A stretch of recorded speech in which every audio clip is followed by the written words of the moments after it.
오늘 저와 여러분은 예레미야서 1장 우리가 9절부터 12절까지의 말씀을 통해서 우리가 깨어있는 살구나무 같은 교회라는 제목으로 함께 은혜를 나누고자 합니다.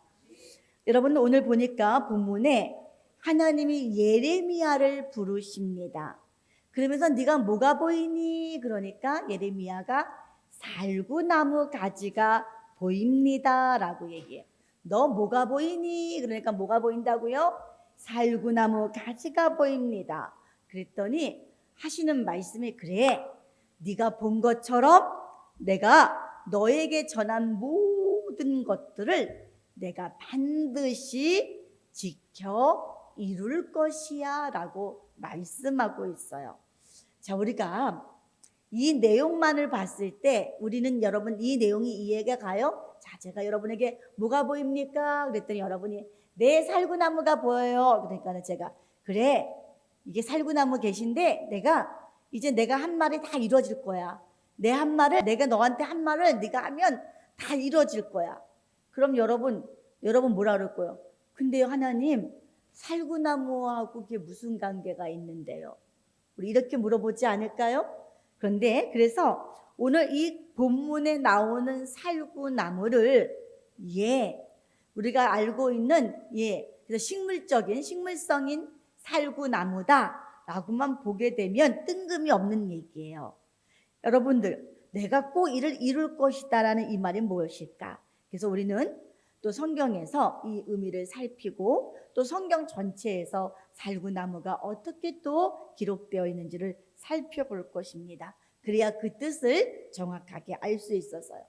오늘 이 살구나무 가지의 이상, 자, 이상이라는 게 뭐예요? 내가 항상 이상하다의 이상이 아니에요. 쉽게 말하면 살구나무의 계시 또는 살구나무의 환상을 보는 거예요. 이상이라고 그러죠. 자, 이거를 누가 봤어요? 지금 예레미야가 봤어요. 예레미야의 별명은 어떤 별명을 갖고 있죠? 예레미야의 별명? 맞습니다. 눈물의 선지자예요. 왜 눈물의 선지자냐면 그 시대가 이미 북왕국 이스라엘은 멸망해서 없었어요. 그러니까 쉽게 말하면 이렇게 설명할 수 있는 거예요. 남북이 있는데 북쪽은 하나님 보실 때 너무 악해서 먼저 멸망을 했어. 근데 남쪽도 하나님이 보시기에, 남유다도 하나님이 보시기에, 야, 너무 제약이 만연해. 너희도 멸망해. 너희들의 타락으로 멸망할 거야. 너희들의 멸망이 눈앞에 다가왔어. 예레미야는 이 하나님의 이 계시를 본 거예요. 멸망의 코앞에 다가온 것을 본 거예요. 그래서 이제 멸망을 예언하는 가운데 백성들을 회개시키려고요, 민족을 회개시키려고 하나님 앞에 부르짖어 기도하며 눈물 뿌려 기도하며 눈물로 백성들에게 외치는 거예요. 여러분, 회개해야 삽니다. 회개해야 이 민족이 삽니다 라고 외치는 거예요. 여러분, 예레미야 선지자는요, 요시야 왕 13년, 요시야가 왕이 된 지 13년, 주전 627년부터 남유다가 멸망하는 586년까지 40년 동안 외쳤던 선지자예요. 참 오랫동안 사역했죠? 40년을 했어요. 근데 40년을 정말 힘들게, 얼마나 울었는지 눈물이 흘러서 진물이 날 정도로 울었고, 얼마나 갈시와 천대를 받으며 여러분 목숨의 위협까지 받으면서 하나님의 말씀을 전했던 예레미야입니다. 그래서 오늘 본문에도 보면 1장 6절을 보면은 사도 예레미야가 뭐라고 얘기하냐면 나는 아이입니다 그래요. 한번 조금 우리 1장 6절 읽어볼게요. 다 같이. 여러분들 성경 핀 말씀에 바로 있으니까 바로 읽어봅니다. 시작. 이르되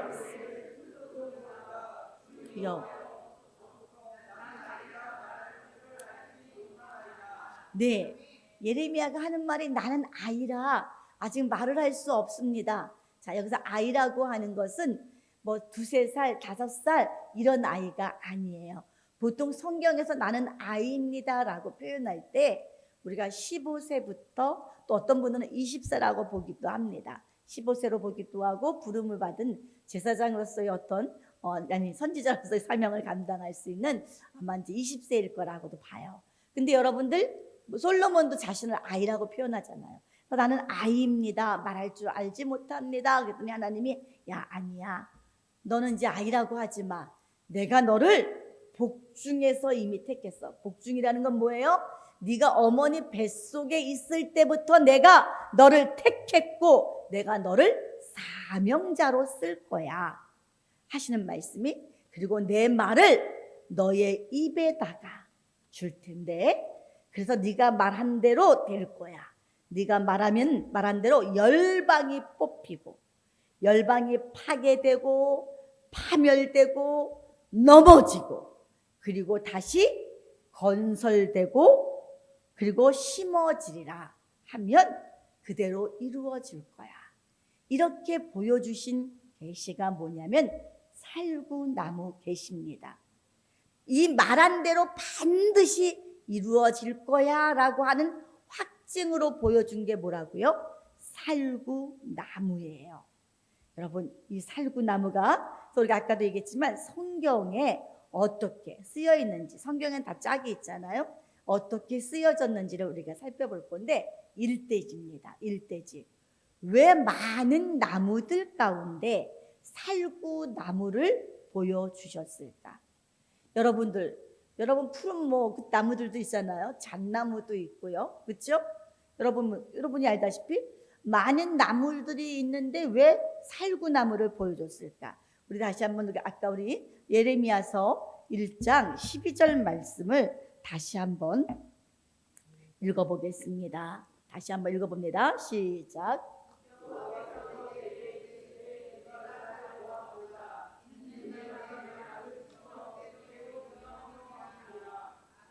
네, 여러분들이 혹시나 빨간 형광펜이나 노란 형광펜, 빨간 것보다 노란 형광펜이 있으면 여기에서 살구나무에도 나중에 이렇게 좀 밑줄을 한번 그어보시고 그 다음에 지켜라고 하는 단어에도 밑줄을 한번 그어보세요. 성경책에. 그리고 지켜라는 그 말에 12절에 보면 지켜라고 써있죠. 거기 근데 지켜라는 말 앞에 숫자가 써있어요? 안 써있어요? 숫자가 써있지요. 1이라고 써있는 성경도 있고 2라고 써있는 성경도 있어요. 성경책에 보면. 그렇죠? 여러분 안 써있나요? 써있죠. 그러면 여러분 이것을 나눠주라 해서 맨 밑에 내려가면 설명이 써 있어요. 자, 맨 밑으로 가면은 여러분 뭐라고 써 있어요?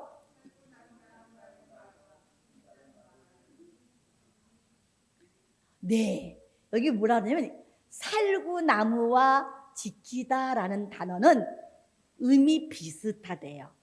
그래서 여러분 우리가 살구나무를 히브리어가 뭐냐면 살구나무의 히브리어가 사케드예요. 샤케드. 그런데 여기서 아까 지키다, 깨어있다. 여러분 지키려면 어떻게 해요? 잠자면서 지킬 수 있어요? 없잖아요. 깨어있어야 지키는 거 아니겠어요? 깨어나다, 지키다, 깨어있다, 지키다는 이 말은 히브리어로 샤카드. 아까는 살구나무가 뭐래요? 샤케드. 지키다는 뭐라고요? 샤카드. 똑같이 뭔가 모음 하나는 틀리지만 똑같아요. 비슷해요. 그래서 여러분 어원도 같아요.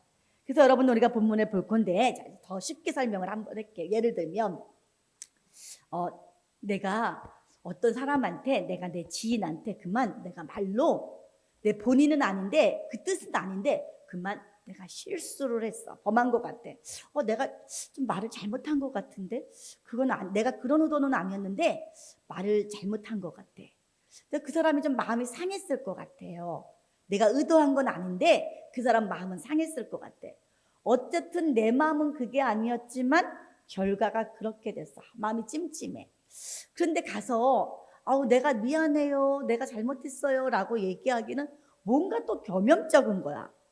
근데 마음은 찜찜하고 궁리를 하다가 이제 명절이 다가왔네. 지난번에 설명들이 있었어요. 명절이 다가왔네. 그래서 명절날 선물을 준비해요. 뭘 준비하냐면 사과를 한 상자 준비해요. 그리고는 카드를 썼어요. 뭐라고? 설 명절을 맞아 마음 담아 사과드립니다. 맛있게 드세요. 네, 여러분 분명 사과요. 과일 사과가 맞잖아요. 근데 그 명절을 맞아서 그 사과에다가 뭘 담은 거예요? 자신의 마음의 사과도 담아서 드리는 거예요. 자, 이걸 받아본 사람이, 이 글을 본 사람이 그냥 사과만 덜렁 오는 것보다 네, 명절을 맞아 마음 담아 사과를 드립니다 그랬을 때 그 사과를 볼 때 이 사람은 어때요? 네, 이 보이는 사과이지만 이 사과 속에는 미안하다는 다른 의미도 있구나. 사과와 더불어 자신의 마음을 이렇게 전했구나라고 여러분 그 상대방은 알아듣게 돼요. 마찬가지로 살구나무도 그런 의미가 곁들여 있는 거예요. 우리는 살구나무를 보았니? 살구나무가 왜 그러지? 살구나무가 왜 그러지? 우리는 그렇지만 예레미야는 안 거예요. 살구나무의 뜻을 안 거예요. 살구나무 내가 지킬 거야. 천지가 개벽되어도 지키겠구나. 하나님의 말씀은 지켜지겠구나. 하나님의 말씀은 이루어지겠구나. 여러분, 이 살구나무 아까 지키다는 샤케드의 어원은요, 이런 똑같은 뜻이에요. 잠을 자지 않는다, 감시하다, 또는 뭐예요? 깊이 주시하고 있다, 지켜보고 있다, 또는 파수꾼이라는 뜻이 내포가 되어 있어요. 파수꾼. 근데 파수꾼 하니까 하도 여호와 증인들이 파수꾼 하니까. 근데 성경에 나오는 단어니까 우리 사용합니다. 파수꾼이란 말이에요. 파수꾼이 여러분 졸아요? 안 자잖아요. 보초병이 졸고 있으면 돼요? 안 돼요?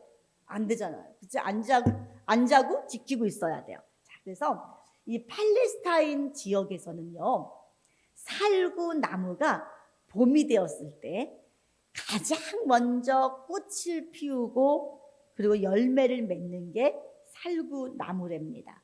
이제 이게 뭐냐면 바로 파수꾼이에요. 이 파수꾼이라는 이름값을 하는 거예요. 언제쯤 추운 겨울이 지나고 봄이 찾아오려나 하고 모든 나무들이 기다리고 있어요. 추운 겨울이 지나고 봄이 언제쯤 올까? 라고 기다리고 있는데 정말 파수꾼같이 정말 잠도 자지 않고 이제나 저제나 기다리다가 가장 먼저 봄이 온 것을 알고 꽃을 피우고 열매를 맺고 봄 소식을 알리는 게 바로 살구나무예요. 자, 성경에는 종종 나무가 사람을 비유해서 나타낼 때가 있어요. 이런 말도 할 때 참 조심스러워. 왜냐하면 신천지이다니 막 영적인 해석하면서 나무, 사람 이런 식으로 얘네들도 보면은 영적이었던 말씀들을 몰래 도둑질해가지고 지네 것 마냥 사용하거든요. 내가 이런 것도 좀 조심을 했었지만 원래 성경에 있는 내용이니까 성경에는 보면 나무를 사람으로 비유할 때가 있어요. 그래서 예수님도 자신을 비유할 때 푸른 나무라고도 비유하시고 나는 포도나무요라고도 비유를 하셨어요. 그렇다면 이 살구나무 또한 사람을 비유한다면 어떤 사람이 살구나무 같은 사람일까? 어떤 사람이 살구나무 같은 사람일까? 정말 세상은 점점 어두워져요. 아니 예전에도 악했어요. 근데 인간은 진짜 마지막에 갈수록 다 악해진대. 무정하고 돈을 사랑하고 부모를 거역하고 자기만 사랑하고 정말 그런 시대가 점점 되어가고 있어요. 너무 악한 시대죠. 이렇게 어두워진 죄악 세상에서 사람들이 하나님의 총기는 사라지고 빛이 사라지고 영혼의 등불이 꺼져가지만 잠들지 않고 깨어있는 사람, 캄캄한 흑암 가운데서도 예수 그리스도의 빛을 그 소식을 전하는 파수꾼과 같은 사람, 또 파수꾼과 같은 교회가 상징하는 것이 바로 살구나무예요. 어떤 교회? 깨어있는 교회. 어떤 사람? 깨어있는 사람이 바로 살구나무입니다. 자, 그럼 살구나무가 성경 안에서 또 등장을 하는데 두 번째 대지에서는 살구나무 등대를 살펴보도록 하겠습니다. 자, 여러분, 살구나무 등대는 모세의 성막을 보면 처음에 성막에 뜰에 들어가요. 그럼 뭐가 나와요? 뜰에 가면 번제단이, 물두멍이고 번제단이 있죠. 거기서 성막 안으로 들어가면 성소가 있고 휘장 뒤로 가면 지성소가 있어요. 이 지성소는 하나님이 임재하시는 장소예요. 근데 지성소 말고 앞에 있는 이 성소에는 성막의 안을, 왜냐하면 창문이 있는 게 아니에요. 여러분, 가죽으로 덮여 있단 말이에요. 그러니까 어둡단 말이에요. 근데 어둡지 않게 성막 안에 뭐가 있어요? 등대가 있어요. 불을 밝히는 등대가 있어요. 자, 우리 출애굽기 25장 31절부터 34절, 조금 말씀이 길지요. 31절부터 34절.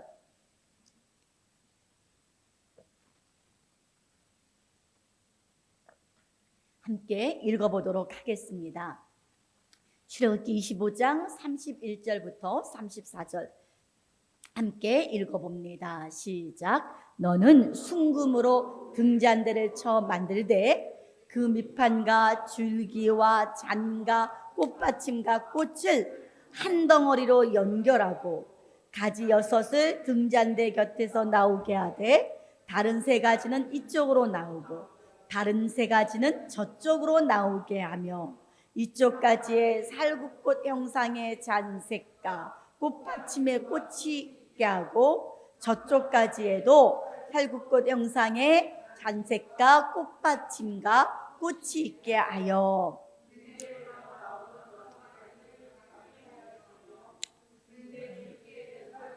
형상의 잔색과 이렇게 이제 말씀을 하고 있어요. 여러분, 이 등대를 만들려면 뭐로? 정금으로 만들어야 돼. 정금. 불순물이 없는 깨끗한 정금. 그렇죠? 금이죠. 근데 이 금을 만드는데 얼마큼 들어가냐? 금이 1달란트로 만들어요. 근데 1달란트의 무게는 34kg이에요. 그러니까 여러분, 쌀이 뭐죠? 예. 쌀 우리가 20kg 푸대가 2개는 좀 안 돼요. 2개는 좀 안 돼요. 2개는 안 되지만 여러분 거의 2개에 미치는 그런 무게예요.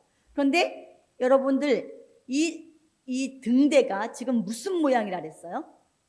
등대. 지금 모세 때 이 성막 안에 있는 등대를 정금으로 만드는데 이 등대의 모양이 무슨 모양이라 그랬어요? 맞아요. 살구꽃 모양이에요. 살구나무 모양이에요. 여러분, 그렇다면 등대는 불이 꺼져 있으면 돼요, 안 돼요? 여러분, 성막 안에 있는 이 등대는 365일 하루라도 꺼져 있으면 됩니까, 안 됩니까? 등불이 꺼져 있으면 안 돼요. 이 등불은 잠도 자지 않고 깨어 있어요. 여러분, 그래서 오늘 이 등대에다 뭘 새겨놓은 거예요, 지금?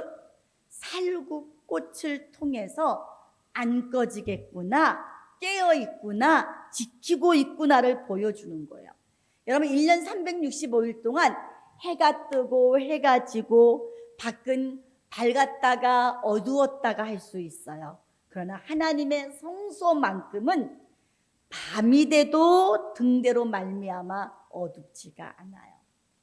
그래서 많은 나뭇가지가 있고 많은 꽃이 있겠지만 등대에다가 살구나무 꽃을 형상을 만든 이유가 여기에 있는 거예요. 자, 우리 계시록 1장 20절의 말씀도 한번 읽어보도록 하겠습니다. 계시록 1장 20절이에요. 예.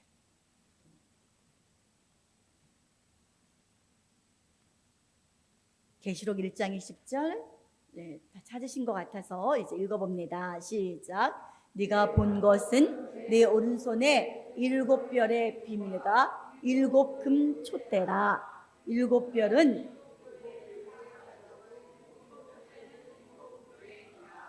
아멘. 여기 보니까 7별이 나오고 7 금촛대가 나와요. 자, 인자 같은 이가 지금 누구에게? 사도 요한에게 얘기하고 있어요. 7 별과 7 금촛대.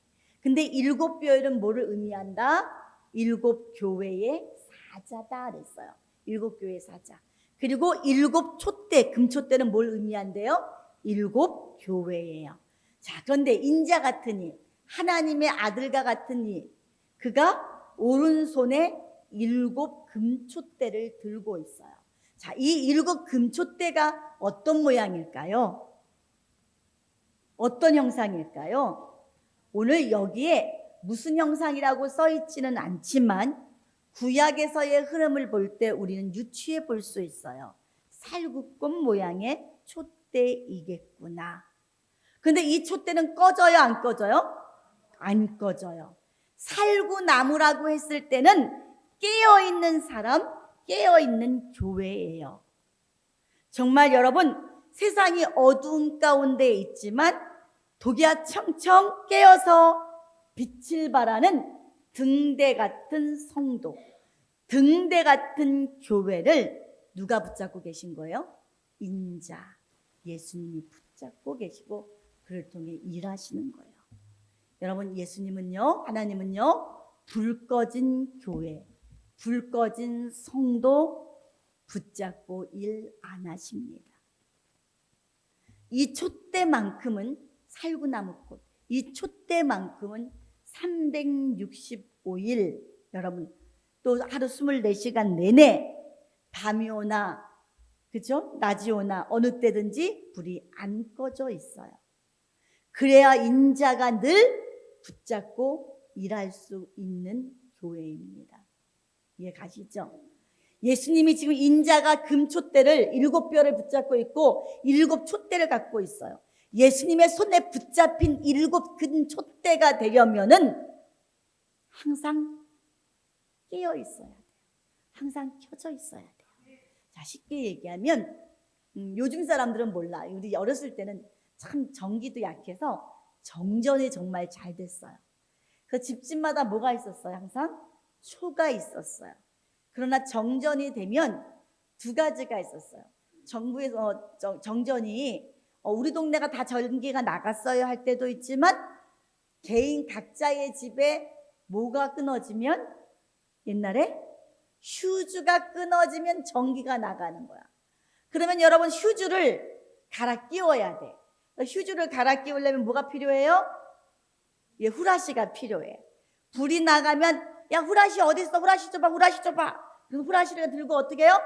불을 켜고 예, 두꺼비 집으로 가서 두꺼비 집을 열고 그리고 여러분도 휴즈를 갈아 끼운단 말이야. 휴지를 갈아 끼우고 두꺼비 집을 탁 올리면 어떻게 돼요? 불이 환하게 들어와요. 근데 문제는 여러분 보세요. 두꺼비 집까지 가서 휴지를 갈아 끼려면 뭐가 필요하다 그랬어요? 후레쉬가 필요해요. 근데 내가 이 후레쉬를 정말 외국 나가서 너무 좋은 거에 샀어. 이 후레쉬를 10만 원짜리야. 근데 거기 건전지가 없으면 어때요? 불이 안 켜져요. 3,000원짜리 후레쉬라도 5,000원짜리라 할지라도 붙잡아서 스위치를 딱 눌러서 불이 켜지면 누구 손에 있어 이게? 주인의 손에 있어요. 휴즈가. 근데 아무리 10만 원, 20만 원짜리 후레쉬라도 주인이 딱 불을 켰는데 안 켜져. 그럼 주인이 이거 갖고 있어요? 던져버리잖아요. 다른 후레쉬를 찾잖아요. 무슨 말씀인지 알겠어? 인자의 손에 붙잡힌 자가 돼야 되는데 불이 안 켜지면 인자가 어때요? 버리고 다른 촛대를 옮겨간다 그랬잖아. 이 말이 그 말이에요. 우리가 깨어있지 않으면 하나님은요 촛대를 옮기신다는 거예요. 촛대를 옮긴다는 게 이런 말이에요.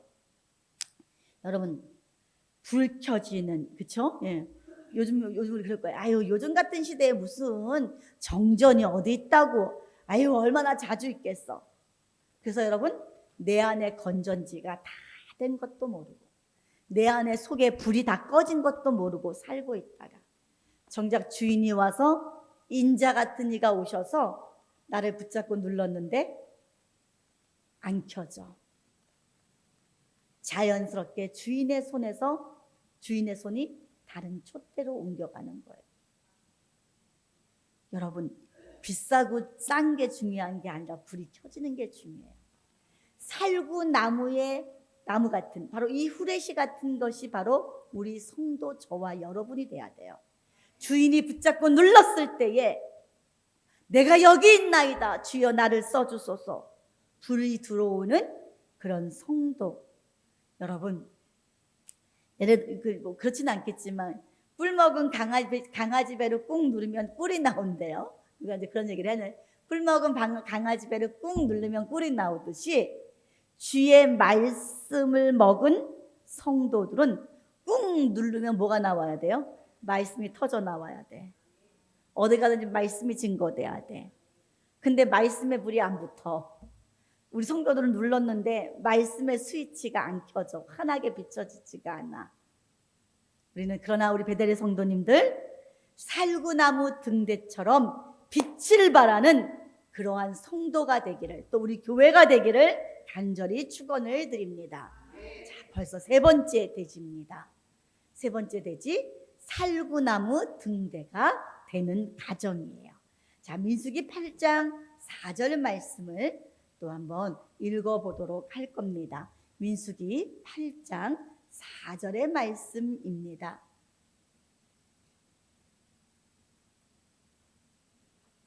우리 함께 봉독하겠습니다. 시작. 금을 쳐서 만든 것인데 밑판에서 그 끝까지 쳐서 만든 것이라.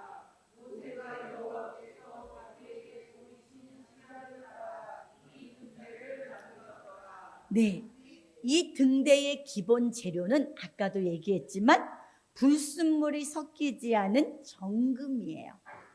금은요, 세월이 가도 변하지 않아요. 금이 여러분, 이거 50년 되니까 금이 다 빛을 잃어버립니까?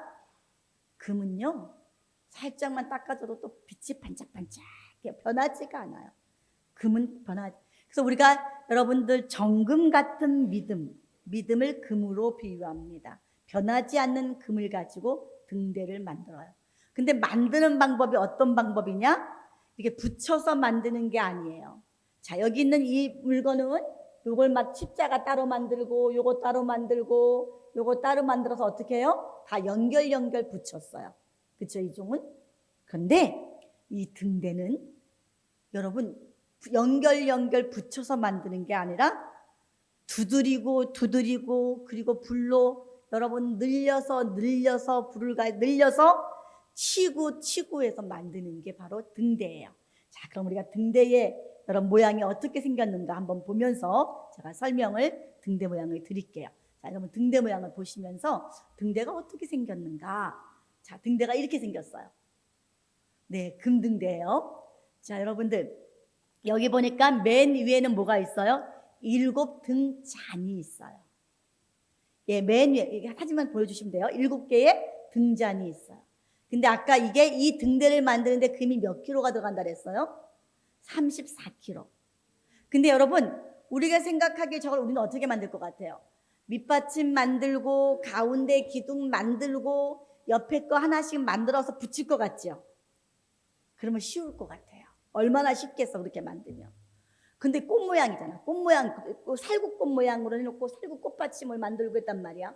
그런데 이거를요 밑반부터 맨 밑에서부터 두들기는 거야. 막 두들기고 막 치고 때리고 쉽게 말하면 막 쳐서 여러분 그리고 막 금을 열을 가해서 늘려가지고 만드는 거예요.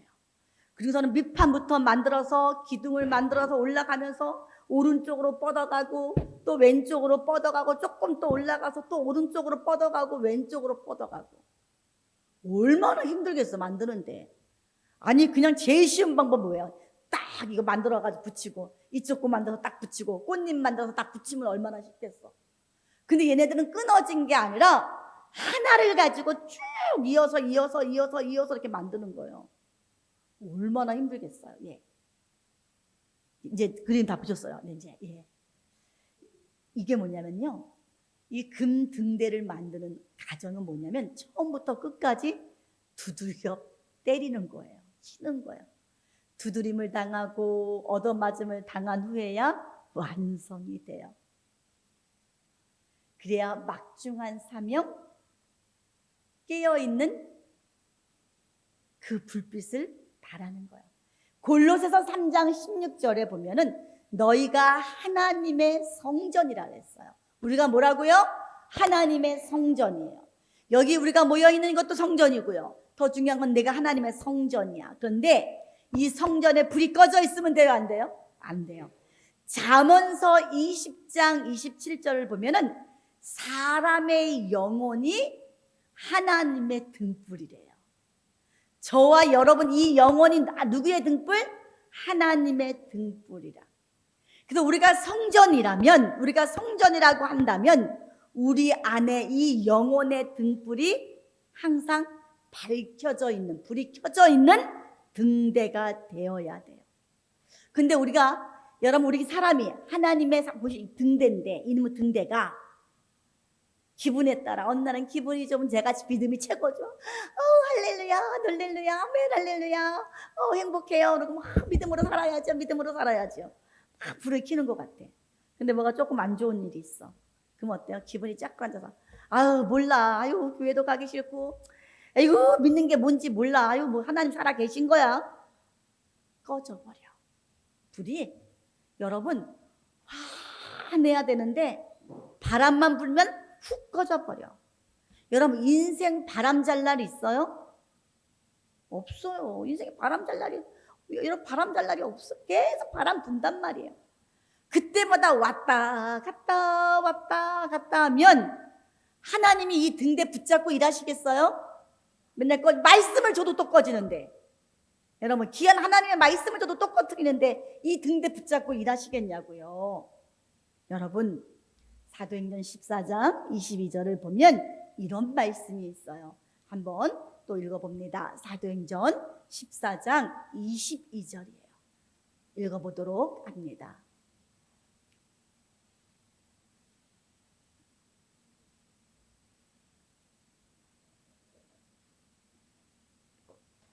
다 같이 읽어봅니다. 시작. 제자들의 마음을 굳게 하여 하나님 나라에 들어가려면 많은 아멘. 제가 생각을 했어요. 왜 우리 교회가 이렇게 더 빨리빨리 부흥 안 되는가? 어떻게 보면 우리가 환하게 비추고 있지 않아서 그런 문제도 있고, 또 하나는 우리 교회 왔을 때 여러 가지가 있겠지만 하나님 분명 복도 주셔요. 환난 가운데 건져주시죠. 풍랑 가운데 건져주시죠. 근데 제가 말씀을 하다 보면은 여러분 복 받아라 잘 되라 이런 얘기만 하는 게 아니라 꼭 말씀에 서라 이런 얘기를 해요. 그리고 우리의 삶 가운데는 환난이라는 게 있을 수도 있어요. 바람이 불어올 수도 있어요. 근데 중요한 건 뭐예요? 고난이 유익이라. 고난을 통해서 하나님을 경외하는 법을 배웠더라. 고난 뒤엔 뭐가 있어요? 영광이 있더라. 맞아요. 근데 분명히 하나님은요, 고난 가운데서 우리 건지셔요. 풍랑 가운데서도 건지셔요. 환난 가운데서도 건지셔요. 그러나 반드시 그리스도인들은 또 이 환난을 겪어요. 근데 우리가 요즘 시대는 너무 감사하지. 여러분이 구한말 시대에 예수 믿어요? 여러분이 이슬람에서 예수 믿어요? 자, 여러분들 몽골 같은 무당 굿하고 이런 데가 굉장히 강한 데가 몽골이래요. 여러분들 공산국가에서 여러분들 예수 믿어요? 그러니까 우리가 사실상은 그렇게 무서운 환난은 아직 없어. 그런데 어떤 나라 사람들은 지금도 그 환난을 겪고 있는 사람들이 있어. 그러나 여러분 그런 환난이 아니라 할지라도 우리도 살면서 나는 열심히 했는데 내가 열심히 주를 위해서 살아가는 것 같은데 자꾸 이 힘든 일이 있을 때가 있어. 애들이 아플 때도 있고 다칠 때도 있고, 또 내가 하는 일들이 나는 더 열심히 해서 하나님 앞에 더 열심히 하고 싶은데 뭔가 자꾸 일이 꼬일 때도 있어. 그렇잖아요 여러분. 또 내가 왜 열심히 하려고. 근데 이게 뭘까요? 하나님 나라에 들어가려면 이게 필수 조건이야. 그러니까 내가 이런 얘기를 자꾸 하니까 복 받으라는 얘기를 많이 하면서 우리 교회가 붕이 들대나? 그 근데 하나님 제가 오늘도 이런 설교를 했다 해서 우리 성도도 환난 가운데 놓지는 마세요. 다 이길 수 있게 해주세요 라고 기도는 했어요. 근데 아까 얘기한 환난이 필수 조건이 어디 가는? 하나님 나라. 등대되기 위한 가정이야. 등대가 그냥 되는 게 아니라 치고 두들기고 늘리고 땡기고. 이스라엘 백성들이 강야 40년을 살았어요. 강야 생활의 목적이 뭐예요? 하나님이 왜 강야 40년을 돌게 했어요? 불순종해서 돌게 됐지만 강야 40년이 뭐예요? 치고 두드리고 치고 두드리기 위해서. 신명기 8장을 보면 내가 강야를 걷게 한 이유가 있댔어요. 너를 두드리고 너를 낮춰서 네가 그래도 하나님 흔들리지 않을 수 있겠니? 너 나 믿을 수 있겠니?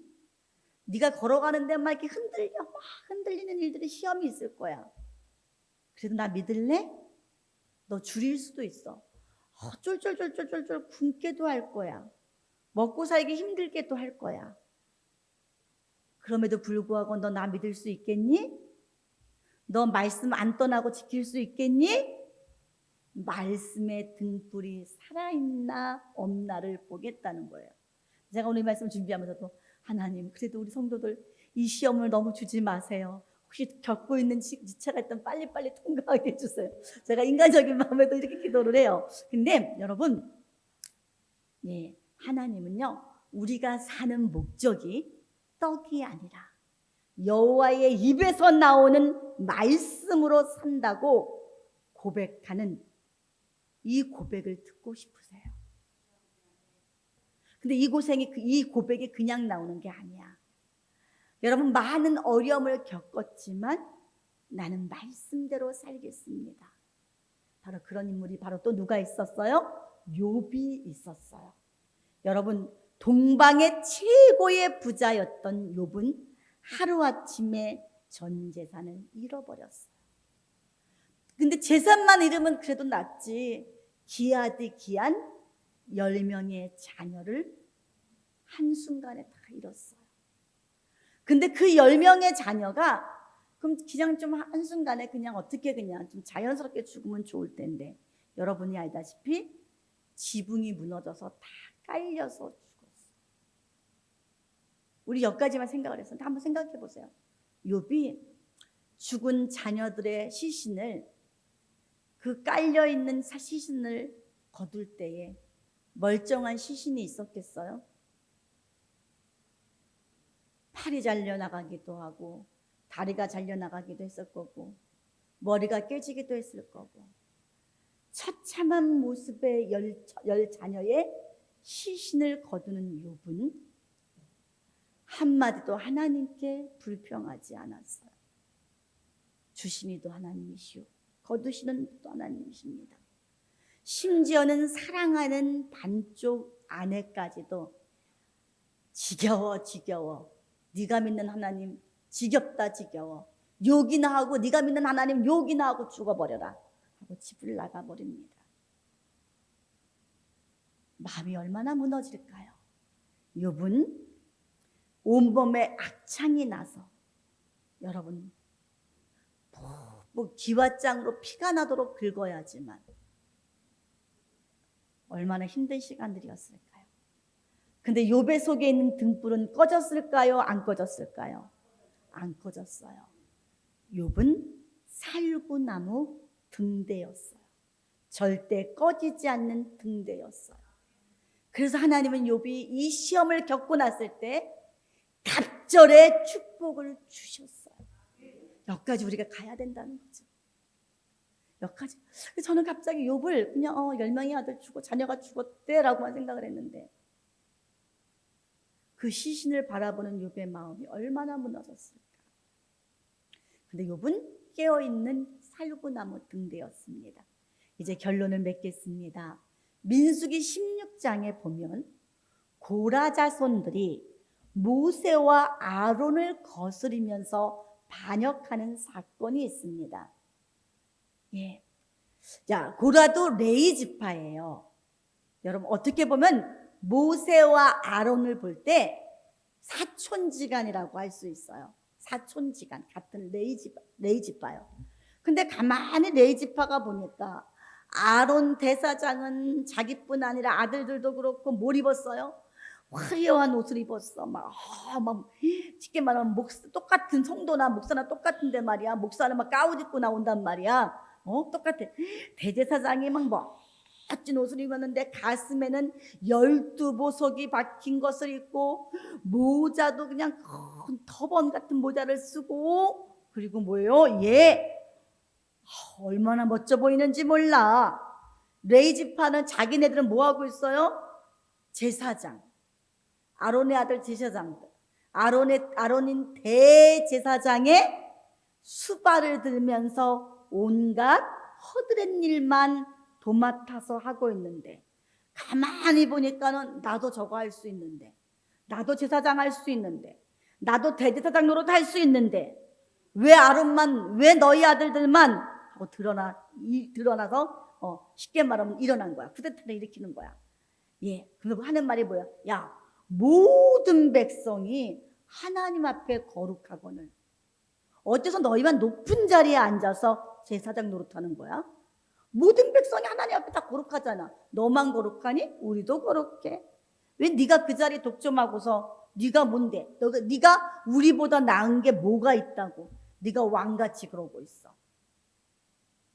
고라가 반역을 일으키면서 영향력 있는 장로들과 분별력 없는 족장들을 여러분 부추겨서 여러분 모세의 명령도 듣지 않고 대들며 모세와 아론을 죽일 듯이 지금 싸우고 있습니다. 근데 하나님이 직접 개입하셨어요. 모세한테, 야, 고라는 일반적으로 죽지 않을 거야. 어떻게 고라가 저기 죽어요? 땅이 쫙 벌려지더니 고라의 가족들을 다 빨아들이는 거야.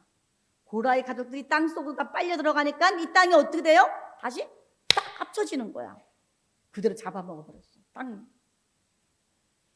여러분, 그리고는 또 어떻게 됐어요? 함께 동조했던 250명의 족장들은 향로를 가지고 기도하는데 불이 붙어서 다 불로 다 태워 죽였어. 이것만 있었나요? 아유, 맞아. 그치, 고라가 하는 말이 맞지. 지만 거룩해, 우리도 거룩하지 하고 입방아를 찐 백성들은 연병으로 죽었는데 14,700명이 죽었어요. 이 사건 후에 하나님께서 모세에게 명령했어요. 내가 누구 어느 지파에 누구와 함께 하는지를 내가 명명백백하게 보여줄게. 자, 족속별로 지파별로 한 사람 대표씩 나와. 그리고 지팡이도 가지고 나와. 너희가 갖고 있는 지팡이도 가지고 나와. 내가 보여줄게. 내가 너희들의 원망을 그치게 만들어줄게.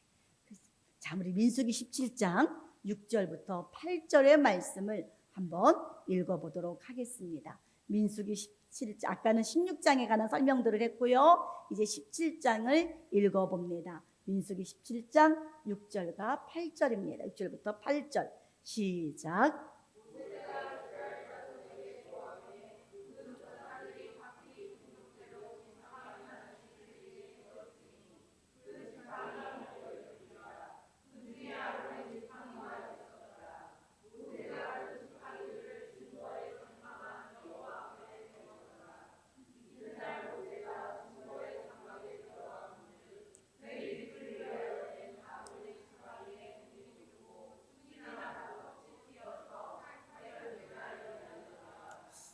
여러분 있을 수 있어요? 지팡이는 여러분들 말라서 이미 죽은 나무예요. 뿌리도 없어요. 근데 이 누구의 지팡이만? 아론의 지팡이만 뭐가 폈어요 지금? 살구꽃이 피고 살구 열매가 맺었어요. 그렇다면 여러분 아론의 지팡이는 여러분 무슨 나무예요? 살구나무겠죠. 살구나무니까 살구꽃이 피고 여러분 살구 열매가 맺었겠죠. 살구 지팡이니까. 여러분들 이게 그냥 이야기가 아니에요. 왜 아론의 지팡이가 왜 살구꽃이 피고 살구 열매가 맺었느냐? 왜 살구나무였느냐? 그 지팡이가. 아론의 지팡이가 이스라엘 백성들이 볼 때는, 고라 자손들이 볼 때는 아론이 인간적으로 볼 때는 이것도 모르고 모자라고 저것도 모자라고 눈에 안 차, 성에 안 차, 똑똑해 보이지도 않고 별 볼 일 없어 보여. 능력도 없어. 그런데 아론은 대제사장으로서 매일같이 아침 저녁으로 이스라엘 12지파 전부를 가슴에 품고, 가슴에 있는 12보석은 뭐예요? 여러분, 야, 나 멋있는 보석 달았어가 아니야. 이 가슴에 있는 12는 이스라엘 12지파 민족을 상징하는 거야. 그 민족을 가슴에 품고 분향단에 들어가서 기도하는 거야. 그리고 기도의 향을 올리는데, 아론이 매일같이 이렇게 기도하는데 매일같이 입방아를 찢고 잘하니 못하니 이러니 저러니, 그러나 아론은 뭐한 사람이에요?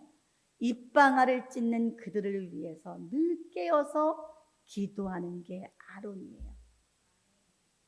너희 눈에는 못나 보여도 너희가 연병으로 써져갈 때, 연병이 퍼져 전염병이잖아요. 연병에 전염병으로 막 죽어갈 때 죽음을 무릅쓰고 너희들의 죄를 속죄하기 위해서 제일 먼저 달려온 게 아론이라는 거예요. 자, 우리 민수기 16장 47절, 48절을 또 읽어보도록 하겠습니다. 민수기 16장 47절, 48절 시작. 아론이 모세의 명을 쫓아 향로를 가지고 시작되었는지라.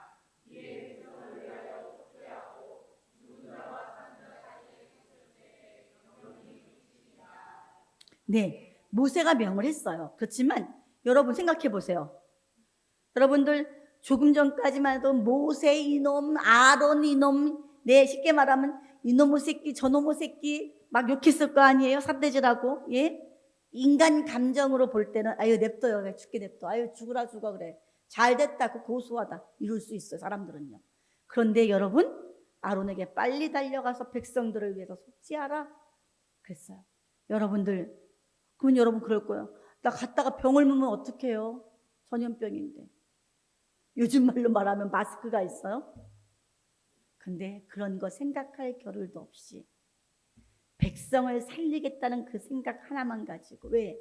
아침 저녁으로 가슴으로 품고 기도하는 백성들에게 달려갑니다. 아론의 지팡이가 살구나무 지팡이에요. 사람 눈에는 별로 없어 보여도 여러분, 그는 바라옵기는, 저도 바라옵기는 우리 성도 한 명 한 명이 깨어서 기도하는 살구나무가 되기를, 또 우리 교회가 여러분 깨어서 등불을 밝히는 살구나무 등대 같은 교회가 되기를 간절히 축원을 드립니다. 여러분, 갈수록 어두워지는 이 세상을 향해서 바른 길이 어딘지, 길이 어딘지, 진리의 말씀의 빛을 열방에 비추는 저와 여러분 모두가 되시기를 바라면서 오늘 말씀을 여기서 맺습니다.